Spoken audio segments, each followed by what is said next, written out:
And so first off, I want to tell you guys, I am preaching to myself this morning. As I started putting this word together, I'm like, I feel like this is just as much for me as it may be for anybody that's in the room. I'm going to kind of focus on busy moms, but I hope that everybody in the room will have kind of a takeaway from the message. And so Matthew, if you could put up the jar picture. You got that? Okay, and then Amanda, I need your help because I can't hold the microphone and my jar at the same time. Sorry. What's filling your jar? Exactly. So, I'm sitting there, and any mom that has kids right now, and if you've had kids, you've been through this stage of life, there are so many things that consume our day. You wake up, and your day just gets filled before you even start with things. So I sat yesterday and was like, okay, so what kinds of things are filling my days? And so it might be things like, that's not going to happen very often, but so recently, Maureen has said, I've been very burdened trying to fill the concession stand. It's like, all right, I feel bad begging and borrowing from people, but I can't do it all myself and I want to watch my kids play. So I've got that on my mind constantly. And then I was doing church paperwork, so I was trying to get through, okay, I got to write down, I have to send all the paperwork to the state, so I'm sitting there trying to get all that done, getting binders done, putting the bills together and all of that, making sure that gets paid, and going and begging Tim, hey, can you sign this check, because we got to pay the trash bill. Then getting children's church lessons together, so I get the curriculum out, and I'm looking, I'm like, okay, is this game fun enough? Do I need to find something else? What do I need for this? These are just, like I said, typical day in my life. Oh yeah, and then you walk into the bathroom and you realize nobody in your house knows how to put the toilet seat up or down when they're using it, and so you scrub the toilets, and sure enough, you come in a half an hour later and it's did I even do this? Okay, yeah. So toilets, and then I'm looking at my bathtub as I'm getting my hair done, I'm like, ooh, I probably should be scrubbing that thing out, but I don't have time for that, so. I'm on Power School a lot. Matthew loves this when he starts getting the random text messages from me of hey, what's up with this? And why is this not true then? So another thing that I feel these are all things, not that guys don't have to think about a whole lot, but I don't think it goes through their mind as much as it does the mom. So yeah, checking on my kid's grades, and then getting super excited when I see that he's doing very well this quarter. So that's been an accomplishment. And then of course I'm a teacher, so then I sit at night and I have to do my lesson plans. Yeah, because they give us time during the day, that time never gets put to actually lesson planning. Doing laundry, and then it's sitting there for a week trying to get it folded and put away. Scheduling doctor's appointments, not only for the kids, but for the husbands when they need something. It's can you pick the phone up? No, I want you to do it. So we have to take care of them sometimes, because I don't know about you, but Tim is really good at he needs an appointment, but doesn't seem to know how to pick the phone up to do it. So anyway, we're balancing our husbands and our kids in that. Yeah, I know this seems endless, right? But this is seriously all within a few days balancing schedules.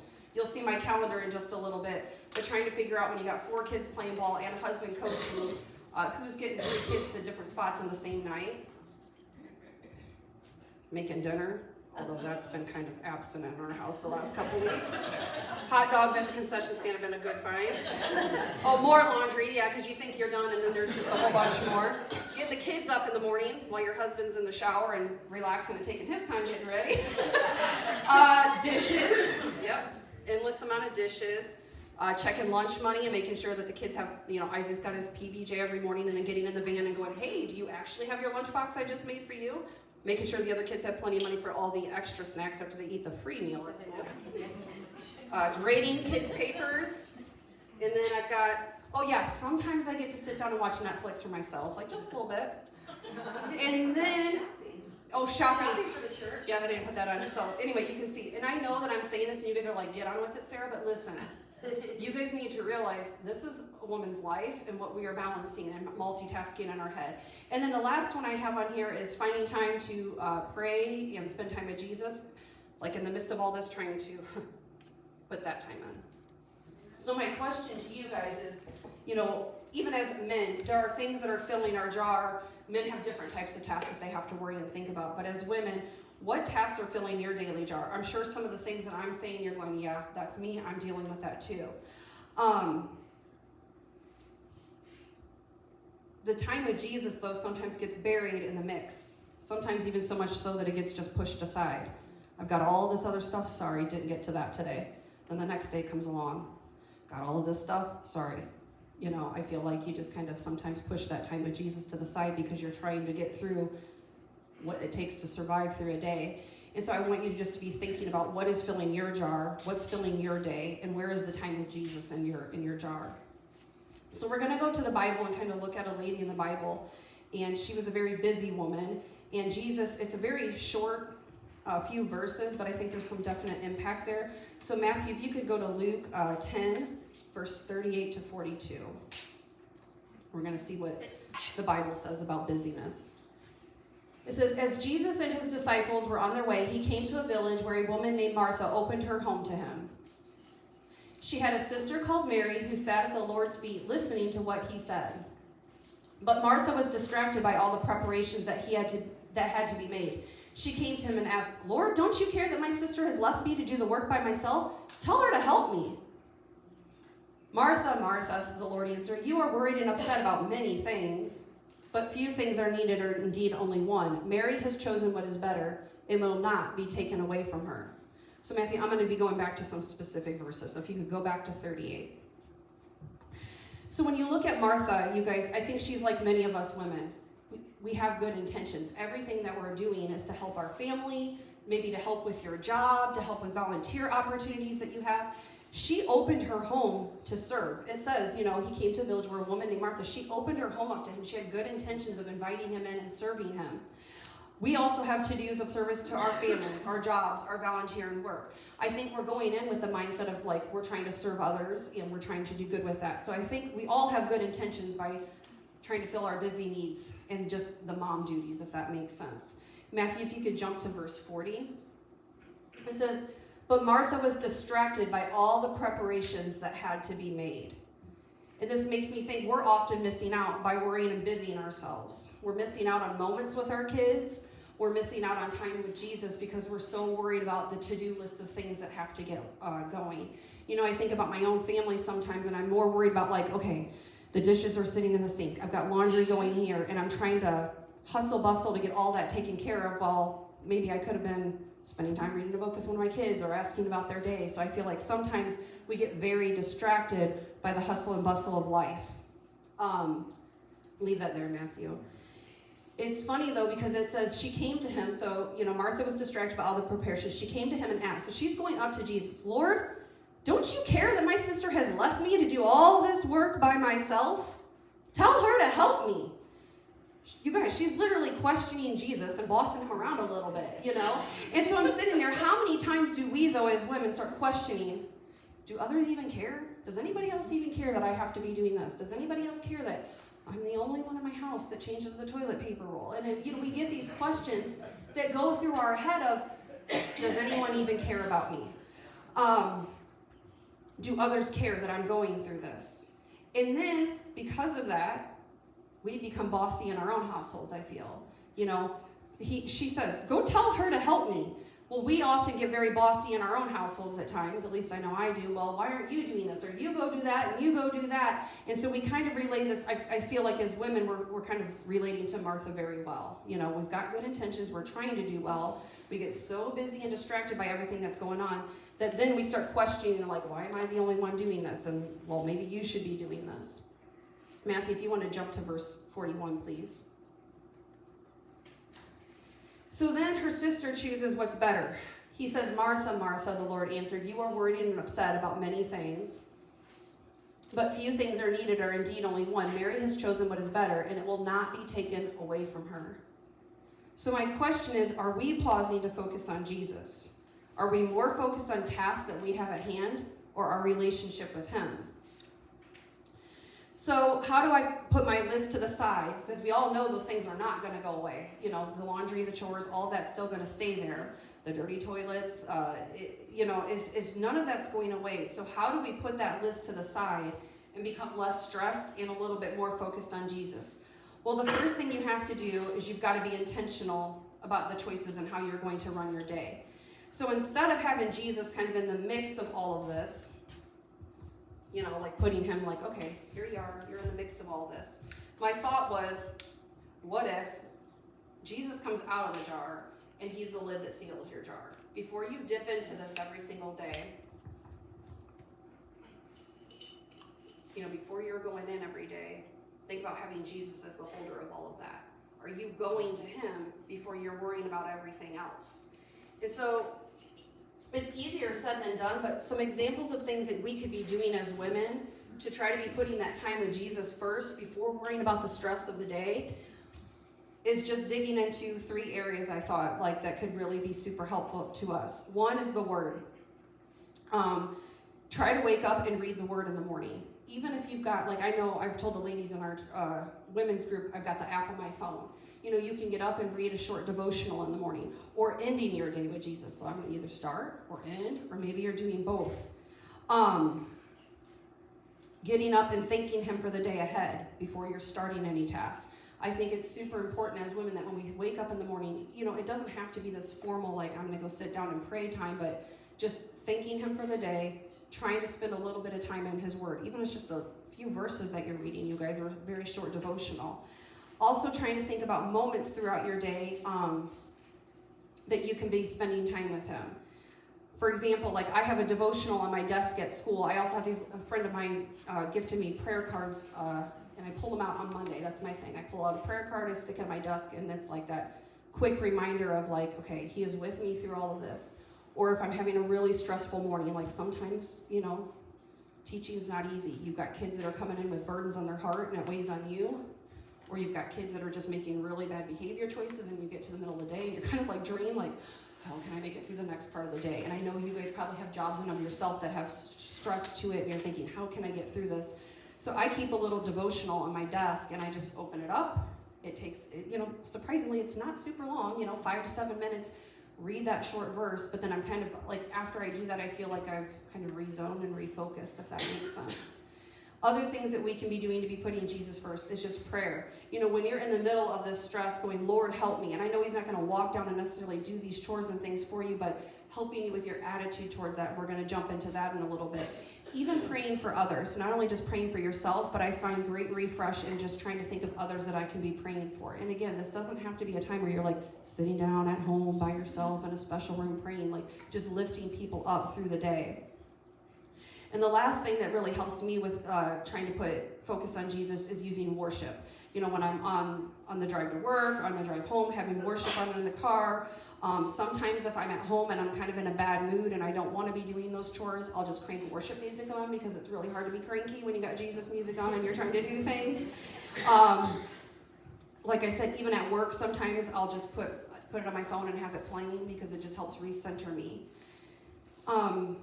And you might be going, okay, but that still doesn't help with everything that I still have going on. I really feel like if we start putting our focus on Jesus, our attitude towards those things, no, they're not going to go away, but I think our attitude will start shifting towards those things.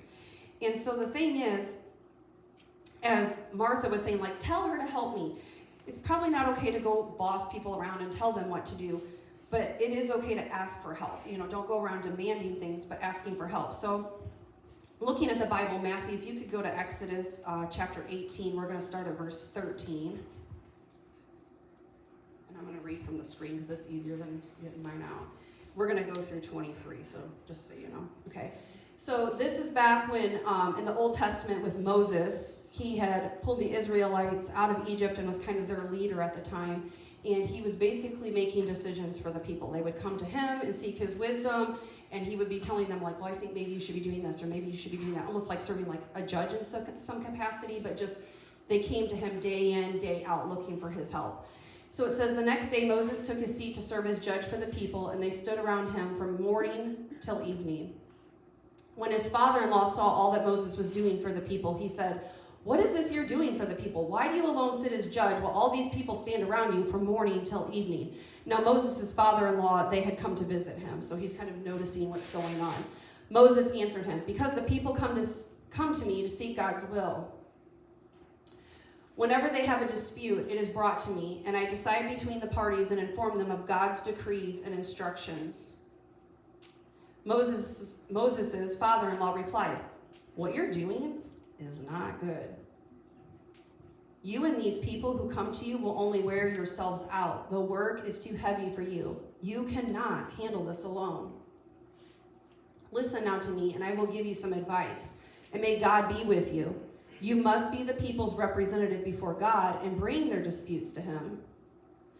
Teach them his decrees and instructions and show them the way they are to live and how they are to behave. but select capable men from all the people, men who fear God, trustworthy men who hate dishonesty, and appoint them as officials over thousands, hundreds, fifties, and tens. Have them serve as judges for the people at all times, but have them bring every difficult case to you. The simple cases they can decide themselves. That will make your load lighter because they will share it with you. If you do this and God so commands, you will be able to stand the strain, and all these people will go home satisfied. You know, sometimes it takes an outside perspective to realize, okay, I need help.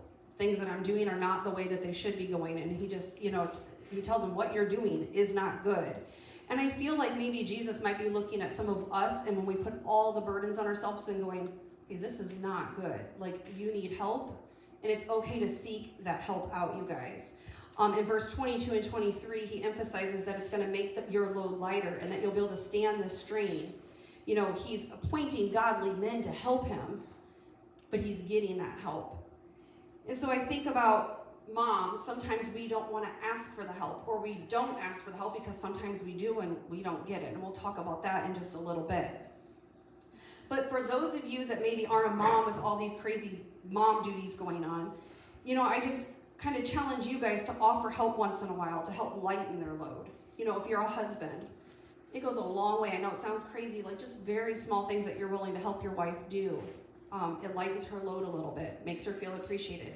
Kids, I know my kids are really good at this. If I ask them to do stuff, I really don't have much pushback from my kids.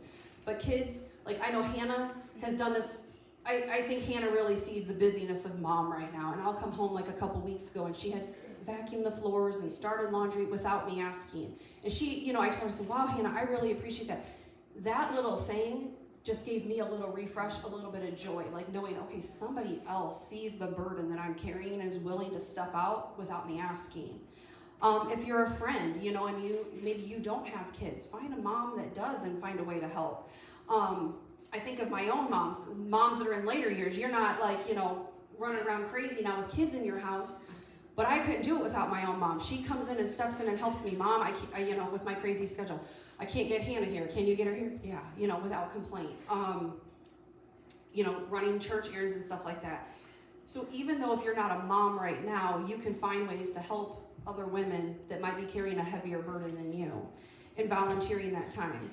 And then the other thing I want to say to moms is you have to be afraid to just don't be afraid to let go a little, okay? So when you're asking for the help, it may not be the way that you exactly want it done. And that's hard to let go of.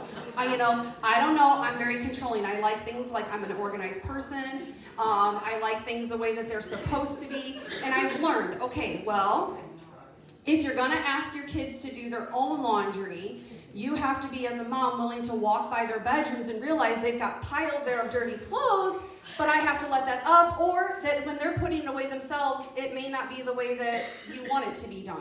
That's okay. Guess what? They're going to school. They're looking fine still. Another thing is my boys are really good at helping me unload the dishwasher.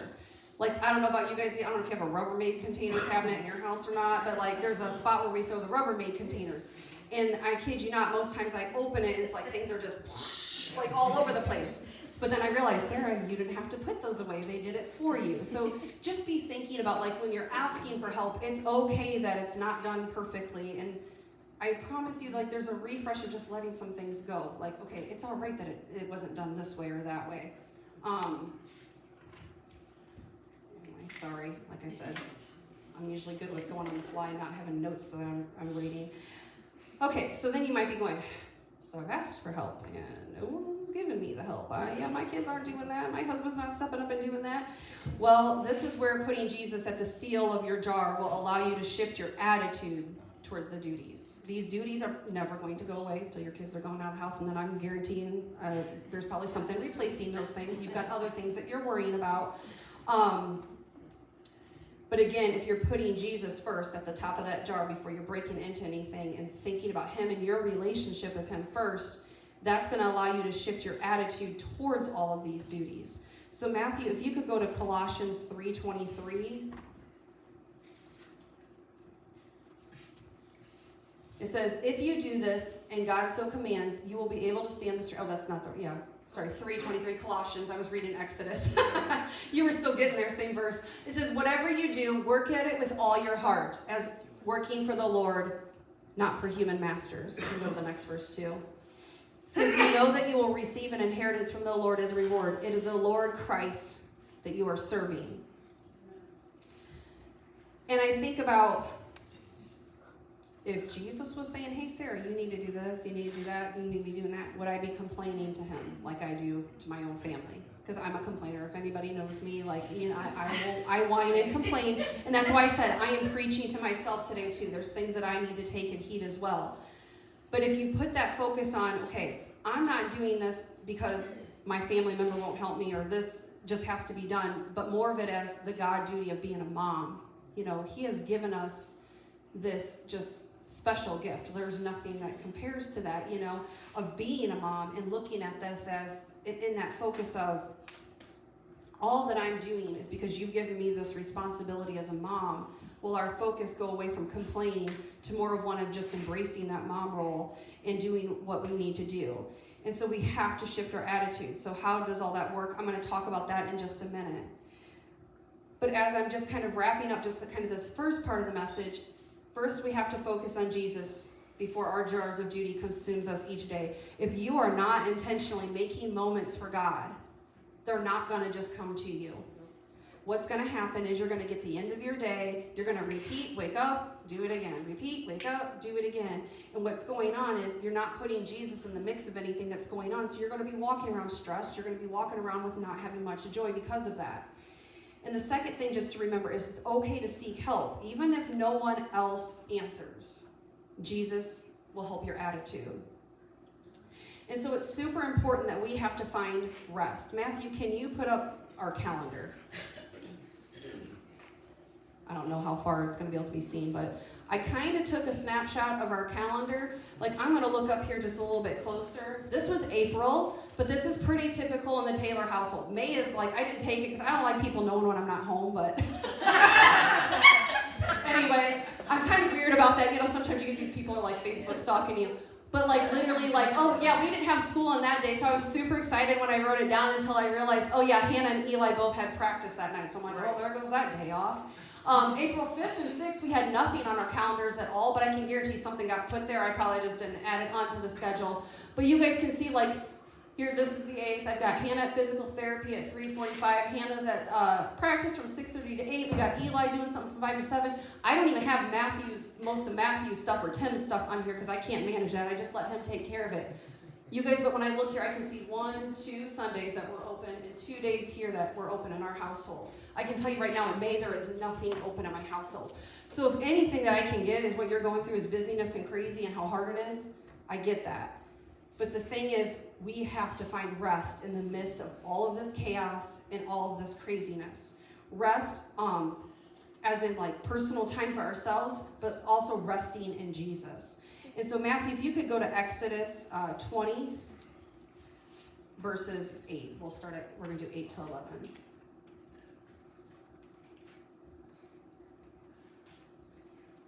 Okay, so it says, remember the Sabbath day by keeping it holy. 6 days you shall labor and do all your work. But the 7th day is a Sabbath to the Lord your God.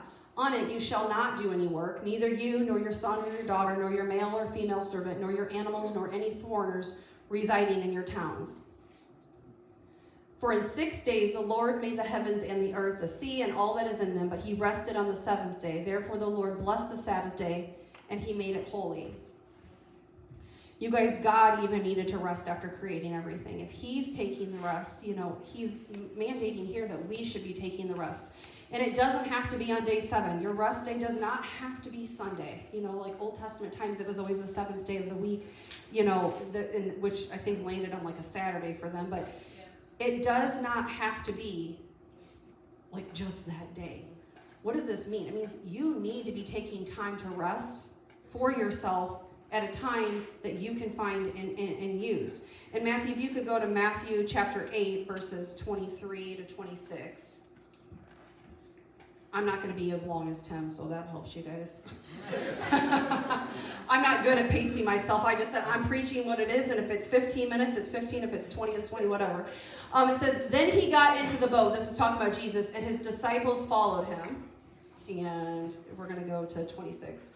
Suddenly a furious storm came up on the lake so that the waves swept over the boat, but Jesus was sleeping. The disciples went and woke him up saying, Lord, save us, we're going to drown. And he replied, you of little faith, why are you so afraid? Then he got up and rebuked the winds and the waves, and it was completely calm. Because even Jesus was napping. Like, we have to have times that we're refreshing, we're stopping, and we're pausing. And so you have to find time to take a break. It doesn't have to be like on a special day of the week. But one of the most important things is you have to find time to rest in Jesus. And I go back to when we were talking about Martha at the beginning, where he, Matthew, can you go back to, I don't know which one it is, but let's go to, I think it's like around 40 or 41. What? Luke 10, sorry. I know I'm in my head going there and you're not. Jump ahead. 41. Yeah, right here. God goes, Jesus is on the earth and going, Martha, Martha, the Lord answered, you're worried and upset about many things. And I just picture Jesus like looking at me going, Sarah, why are you worrying about all this? Or Amanda, stop it out, Like, I think he is shaking his head a little bit at us, going like, okay, come on, I gotta tell you, just pause and rest and do this. And so again, how do you find time to rest in Jesus? Worship, prayer, and getting in your Bible. But also women, we need to be finding things that bring us personal joy, things that are not always tied to the Bible, because we have to have our refresh time. For me, like if I can sit there and chill, let's say I put Netflix in, like I love sitting in my bed and just sitting there eating on some Oreos or whatever and watching my Netflix, I used to love like my Sunday afternoon naps, and those have kind of gone to the wayside for a while now. But we have to find things to bring us joy, because we can't be full and charged for our family if we're serving on empty cups. And so how do we find this ultimate rest? Because that's one of the things that I've kind of emphasized earlier, is that we are, the things are not going away. We have to have the shift in the attitude. So where does our help come from? It comes from the Lord, okay? Our ultimate rest amidst this chaos needs to be through him. So we're going to go to a very popular verse, but Matthew chapter 11, and we're going to start at 28.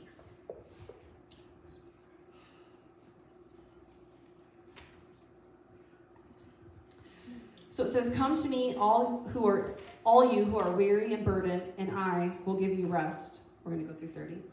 Take my yoke upon you and learn from me, for I am gentle and humble in heart, and you will find rest for your souls. For my yoke is easy and my burden is light.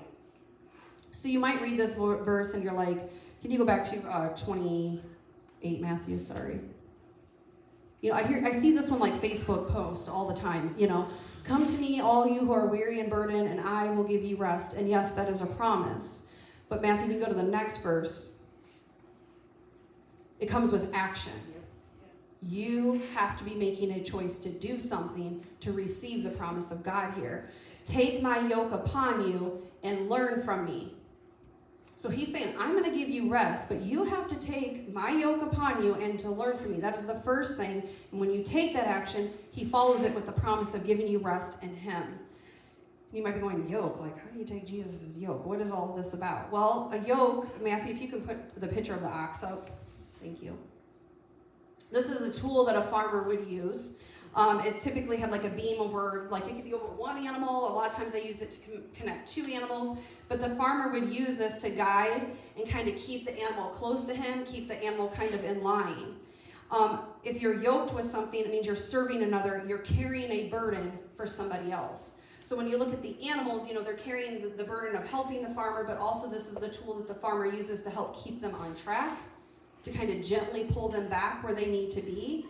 And Jesus will gently tug us back on track. If you go to verse 29 again, Matthew. Take my yoke upon you and learn from me, for I am gentle and humble in heart. I just picture like Jesus as our farmer. We're walking around with him and he's kind of like, okay, no, Maureen, you come back over here. And Tammy, I need you to come back and do this. and it's a gentleness where he kind of reprimands us, but also like pulls us to know what we're supposed to be doing. Without Jesus, it's senseless. I feel like you would see the tracks of us everywhere. If you think about the farmer with the oxen and he just let them out, like, all right, here you go, start moving around the field with the tools, you're going to see tracks of this animal going like crazy, like all over the place. And how many of you right now feel like, that's me. That is me right now. I am making tracks everywhere, and there is no like control of what's going on, and then I wake up the next day and I'm out going crazy and making all those tracks again. Matthew, if you could put the picture of Jesus up. I know this is a really cheesy picture, but I like it. Jesus has that beam, that yoke across, and I just see this as our Maker going like, I am here.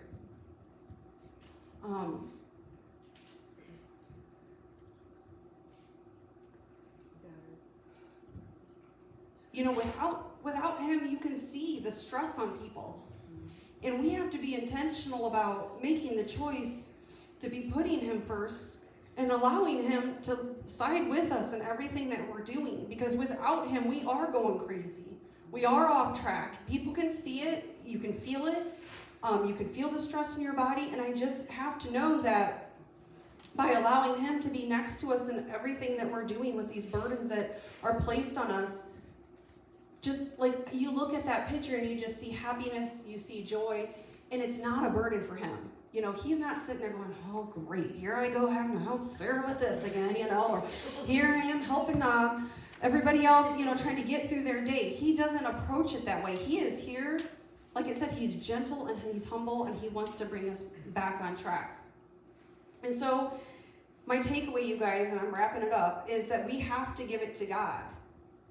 We have to pray for a changed mindset so that we can have that inner rest. That inner rest is only going to come from him.